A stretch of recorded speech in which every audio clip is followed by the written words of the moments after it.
سلام و عرض ادب دارم خدمت همه عزیزان گل، دوستان همیشه همراه خودم.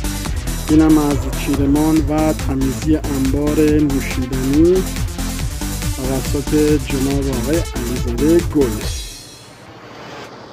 امیدوارم که خوشتون بیاد.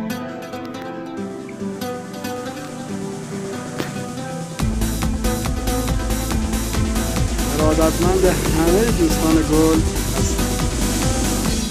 وقتی ازم دور میمونی نمیدونم چی کار کنم، رو به کدوم ستاره ای پنجره ها رو وا کنم، توی کدوم جاده باید دنبال تو راهی بشم، توی کدوم رودخونه ای بیام منم ماهی بشم.